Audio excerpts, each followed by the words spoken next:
Hello and welcome to EASC 418A. This is Lecture 8A, Email Etiquette. And since most people, probably everybody, is familiar with email to some extent, I'm going to skip over the basics and really get into the best practices and rules about email in the business world. So I'll start with this quote: how to write a good email. Number 1, write your email. Number 2, delete most of it. Number 3, send. And that's pretty good advice. You want to keep your email very short and focused. Now there are some other rules I'll go through. We'll start with the contents. And I've used an example here where I've written to Craig Nickel. I'm seeking some information from Craig about the classification for this course. And you'll see that I've followed the rules on the left. So I've started with an informative subject. The subject is seeking clarification on EGBC classifications. So that is exactly what I'm hoping to get out of this email. It's something that's fairly short and concise, and Craig will know what that is when he reads it. And it will help him decide when to open my email, when to read it, when he wants to process it. And this way I know that when he does, he's going to be receptive and he'll have the right information on his mind when he reads it. Keep your paragraph short. A lot of people will not even read all the email they get. In the business world, a lot of people get, over 100 emails a day. It's not really possible to fully read and process all of those emails. So some people will tend to just ignore a lot of the email. If the subject line is not clear, if it's not obvious to them that they need to read that email, they'll simply just leave them unread and every once in a while do a Control-A delete on the inbox. A lot of other people I know will not read past the first page. So they have a one-page rule. They'll open the email, and if the person has gotten to the point by one page, they'll respond, and if not, they simply tune that email out, delete it, close it, never look at it again. Unfortunately, it is a reality. We are competing for people's time and attention when we're sending emails. So keep it short and follow these very basic elements when writing your email. So a salutation, either hi or dear, hello, depending on how well you know the person. An introduction, so you want 1 or 2 sentences at the most that explains the purpose of your email. So in this case, I've said, I'm hoping you can provide some clarity on my course's EGBC classification. And typically this will just be an expansion of the subject. The subject should be maybe 4 or 5 words, the introduction, 1 or 2 sentences that expands upon that. And then we have the body. And in this case, I have a 2-sentence body. A typical email body might be comprised of 2 or 3 paragraphs, each with 2 or 3 sentences, but typically not much longer than that. So in this case, I've given him the bare minimum background and reminded him about how he classified my course. And then I lead into the final paragraph. Can you please clarify what that designation means? And in this case, I've given him a call to action. And this is something you should almost always do in an email, which is to follow up with the last 1 or 2 sentences explaining specifically what you want the reader to do. If you've buried that information in the email, often the person will miss it, because then they get focused on what you've written after that, and when they close the email, they've totally forgotten that you've actually asked for something. This is probably the most important thing I can tell you about email. Keep your closing paragraph, which includes a call to action, as the final sentence before your signature line. And this brings us to the final point, which is the signature line. So have a polite closing with your name and your contact information. If you have a professional title, it's good to include that as well, because you can have that automatically in every email. And then when you're sending to people outside of your organization who don't necessarily know you, they can have a quick glance and understand who you are and know a little bit about where you're coming from. If you have to type a longer email, use headings as you would in a technical document, although typically we wouldn't use numbered headings in an email. But it does help the reader organize the information and sift through it when they need to come back to your email if it is a long one. Typically, longer emails will be sent as instructions, usually from a boss to a junior employee or to somebody who's helping somebody else out, and they want to have multiple sections within their email. But as I mentioned, email should typically be as short as possible. So a couple of style and grammar considerations. Number 1 is focus. We haven't talked a lot about focus in technical writing, but focus is really important with email because it helps keep the email short. So focus on the specific information you need to have in that email and cut anything else out. If you want to include a longer document, you can attach it or you can attach a link. The same basic rules apply to email as to other documents. Now, if you have a personal email, you can pretty much email any way you want. It doesn't really matter if you're emailing your friend or your family member. It really doesn't matter. But in a professional email, you want to keep the same types of coherence, conciseness, and unity that you would in a longer technical document. The rule of thumb that I follow is if I'm typing from an account, which is a work account of any kind, I keep my emails professional no matter who I'm writing to. If I'm writing from my personal account, I'm a little more lax with the rules, but typically tend to follow these as well as I can. So the exceptions are audience-specific considerations. So you might remember in the previous email, when I was writing to Craig, I used the acronym EGBC, but did not define that acronym. Because I know that Craig is the only recipient of this email, and I know that he knows what that acronym means. So spelling it out would be totally redundant. And tone, we always want our work email to be formal, positive, and constructive. So formal means we don't joke around, because jokes can be misinterpreted, especially if they're written, and especially if they get forwarded or filed away somewhere and somebody comes back to look at it in the future. So keep jokes to an absolute minimum or avoid them entirely. Keep your tone positive. No matter what you're trying to achieve from your email, you'll do better with a positive tone. And constructive. So we always want to move things forward. We always want to improve things. And so if our tone is not constructive, it's not going to help us achieve whatever objective we're trying to achieve by the email. There are a lot of best practices to follow. Keep in mind that when you go work for a company, your company will almost certainly have some sort of a policy in place, which will be a document that lays out all the rules for using their email system. So follow that, obviously. Some other best practices, though, that are more standards as opposed to something that might be in a formal document are as follows. Be really selective about the recipients you include. As I mentioned earlier, a lot of people get over 100 emails a day. So adding those people to your email recipient list is probably just going to annoy them unless they really need that email. So include people in the CC line if they need to be informed. CC stands for carbon copy. It just means that they get a copy of the email, they can read it if they want, or they can delete it. They might have a special filing system in place that puts all their CC email into a special folder and they'll deal with it when they need to. But it's nice to differentiate between the people in the to line, who are typically the people who really need to read the email, versus the people in the CC line who are just being informed. Use the BCC only to protect privacy. So that's the blind carbon copy.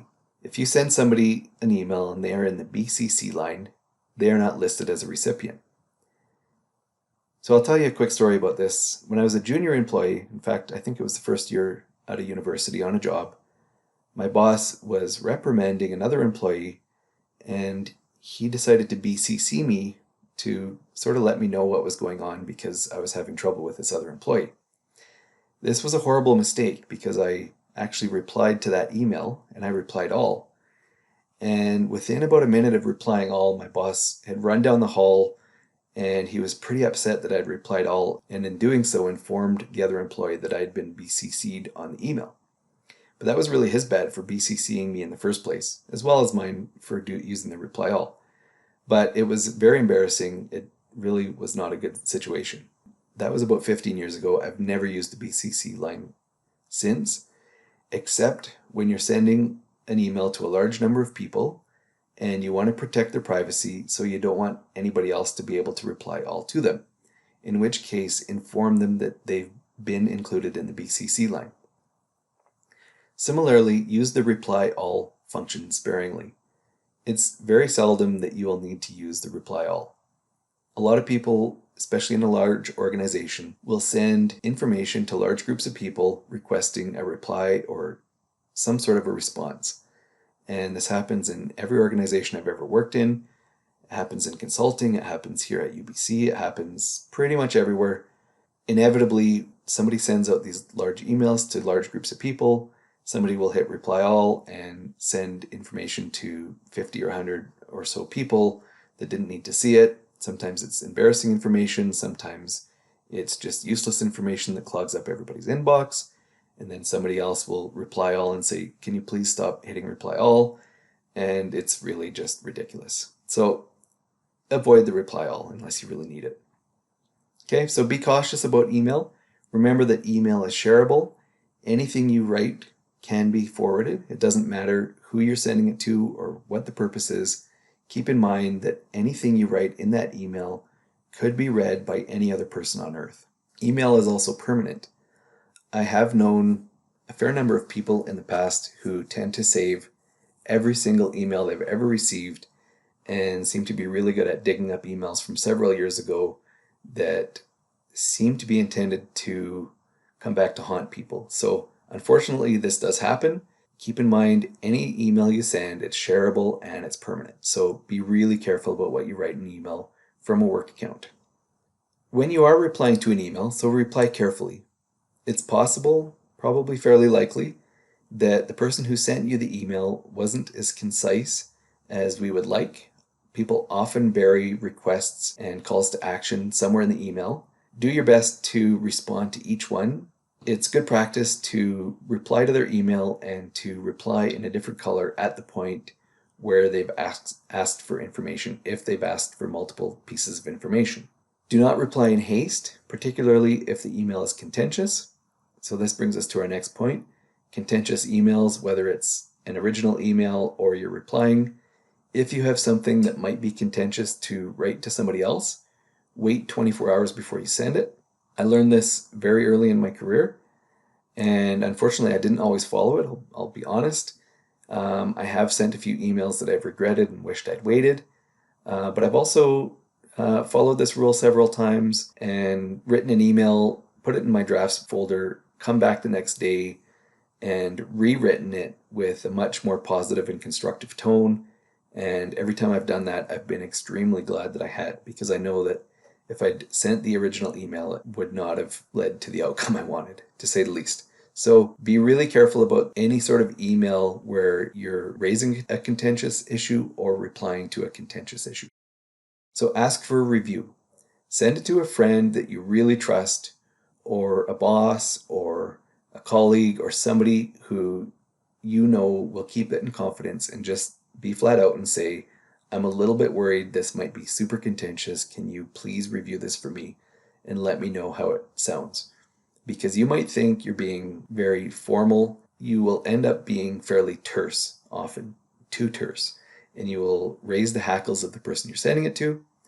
But a third-party reviewer will look at this and immediately flag some of the terse words that you've put in there. So asking for a review can really save you a lot of headaches. Finally, if you have a contentious topic, I would avoid email altogether if possible.